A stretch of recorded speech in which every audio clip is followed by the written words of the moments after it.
You take a nap, you wake up, and the ringing is louder, more intrusive, maybe worse than it's been all day. Does that sound familiar? You're not imagining it, and you're not alone. About 1 in 3 people with tinnitus reports this exact thing. And of those people, it's almost always gets worse after waking up, not better. For years, nobody had a good explanation for this. Patients would describe it, and I'd be working with theories, not answers, but that's starting to change. Some genuinely interesting research has come out in the last 2 years that finally puts real science behind what you've been experiencing all along. I'm Dr. Layne Garrett, founder of Timpanogos Hearing and Tinnitus here in Utah. I've been treating tinnitus for over 20 years, and today I want to walk you through what we now know about why naps spike tinnitus, what's actually happening in your brain and body when it does, and what you can practically do about that. If you're dealing with tinnitus and trying to understand why it behaves the way it does, hit that like button and subscribe. I post videos like this every week that breaks down the science behind tinnitus and what actually helps, not just the standard learn to live with it stuff. Okay, let's start with the numbers because they're more striking than most people realize. A 2024 study published in Scientific Reports analyzed over 9,700 people from two very large tinnitus databases, the Tinnitus Hub Survey and the Tinnitus Research Initiative database. The question was simple: does napping affect your tinnitus? About 30% of respondents said yes, and of those, it skewed heavily towards making it worse. Roughly 3 times as many people reported tinnitus getting worse after a nap as reported getting better. That's not a small side effect. That's a consistent, reproducible phenomenon in a third of tinnitus patients. What made this study more interesting is that the people who had nap-related tinnitus changes also tended to have more variable tinnitus overall, more sensitive to stress, to poor sleep quality, and to physical triggers like jaw tension or neck position. If naps are a reliable trigger for you, it's telling you something about your auditory system and how it's wired right now, and potentially about what else might be going on.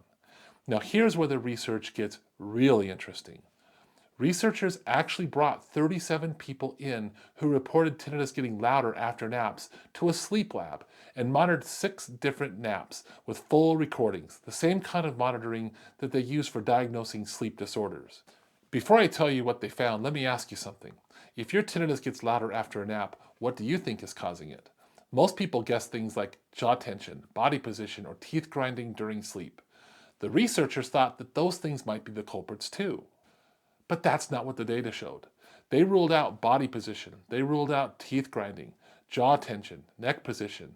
It's not the drivers that everybody had assumed. But for those that the tinnitus got louder after a nap, what did matter was breathing. And that surprised a lot of people because it means the tinnitus getting louder may actually be tied to what's happening to your airway while you sleep. Snoring duration and the number of apnea events significantly correlated to how much your tinnitus got louder. Nap length also mattered. Longer nap, louder tinnitus. So here are the 3 mechanisms that research points to right now. First, sleep-disordered breathing. When you snore or even have mild apnea events during a nap, these are brief oxygen dips to your auditory system. The cochlea and auditory brainstem are sensitive to those changes.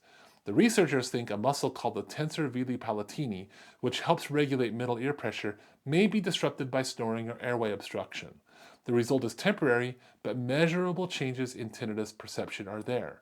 This is why treating sleep apnea sometimes directly reduces post-nap tinnitus. Second, what Oxford researchers have called local wakefulness. During normal sleep, the brain undergoes what's called global downscaling, slow wave activity that sweeps across the cortex and dials down the neural noise everywhere. But in people with tinnitus, the auditory cortex and associated brain regions may stay hyperactive even during sleep. They don't fully participate in the restorative process of sleep. So while you're asleep, your tinnitus circuitry never goes quiet, and when you wake up, it's already running hot. And then third, REM disruption. Research looking at sleep architecture in tinnitus patients found that people with significant nap-related tinnitus changes had less REM sleep compared to matched controls. REM sleep plays a key role in emotional regulation and how the nervous system processes stress. When it's fragmented, which is common when tinnitus or anxiety about tinnitus disrupts your sleep, you wake up without that restorative cycle completing.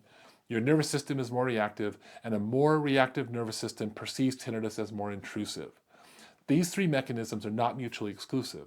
They likely interact, but together they explain what you're experiencing. It's not random, it's not in your head, and it's not just how tinnitus works. As you're listening here, you might already be recognizing your own patterns. For some people, it's snoring. For others, it's fragmented sleep. And for others, it's just that their tinnitus seems more reactive overall. Whatever it is for you, it's worth paying attention to, because patterns like this are actually useful clinical information. When patients tell me their tinnitus reliably gets louder after naps, my first question is, do they snore? Because undiagnosed or undertreated sleep apnea is more common in tinnitus patients than people realize. I had a patient, David. He was about 50 years old, he'd already retired, and he had moderate tinnitus that had been manageable for years. He started taking more naps after he retired and noticed his tinnitus was getting harder to cope with in the afternoons. He thought it was aging, but his evaluation flagged the post-nap pattern. His wife mentioned that he snored. We referred him for a sleep study, and they found moderate obstructive sleep apnea that had never been diagnosed and was completely untreated. Once he started CPAP therapy, the post-nap spikes reduced significantly. His tinnitus handicap inventory score dropped from 60s to the 30s in about 3 months.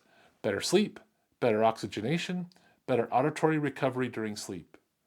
Not every patient with post-nap increases in tinnitus has apnea, but this is exactly the kind of connection a thorough tinnitus evaluation is designed to surface.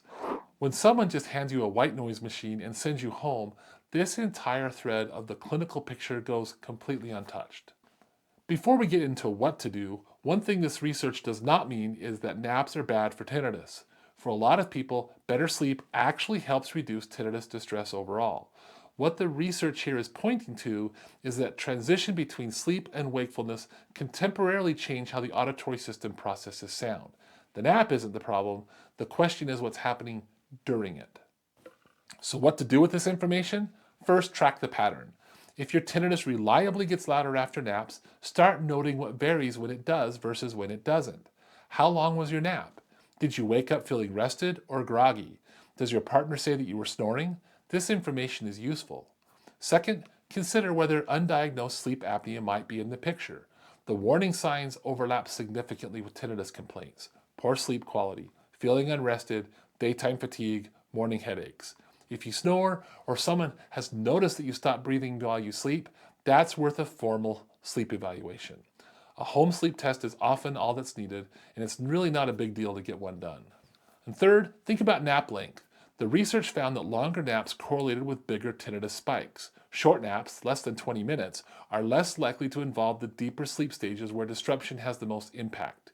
If you're going to nap, keeping it short may help. And fourth, sound enrichment while you're napping. Some patients find that low-level background sound while they sleep, like using a fan or listening to nature sounds, or even using the hearing aid's tinnitus sound therapy feature if they have one, reduces how jarring the post-nap transition feels. It gives the brain something to process during that waking up window rather than just landing in silence. And lastly, this is the one I want to leave you with. Don't accept post-nap tinnitus spikes as just something you have to deal with. It's a signal. If tinnitus is reliably disrupting your sleep or spiking after sleep, that warrants a proper evaluation, not just of the tinnitus itself, but of your sleep health as part of the complete picture. So here's the bottom line. About 1 in 3 tinnitus patients experience this. The science now points to 3 overlapping mechanisms: sleep-disordered breathing, affecting auditory oxygenation, disrupted slow-wave activity that fails to quiet the hyperactive auditory cortex, and fragmented REM sleep that leaves the nervous system more reactive. None of that's inevitable, and none of it should just be dismissed of, that's just how tinnitus is. Short naps, sound enrichment during sleep, addressing sleep apnea if it's there, these aren't small tweaks. For some people, they're the difference between tinnitus that's manageable and tinnitus that's exhausting. Does your tinnitus spike after naps too? And if it does, how long does it take for that loudness to come down for you? A few minutes, an hour, or longer? Leave it in the comments. A lot of people watching are trying to figure out this same pattern. If you want to learn more about proper tinnitus treatment care, I've built a free online learning center that walks through the evidence-based options step by step. You can find a link in the description. And if you're here in northern Utah and want a proper tinnitus evaluation that actually looks at the whole picture, not just trying to cover up the sound, you can schedule an appointment in one of our clinics along the Wasatch Front. The link is in the description too. Thanks for watching.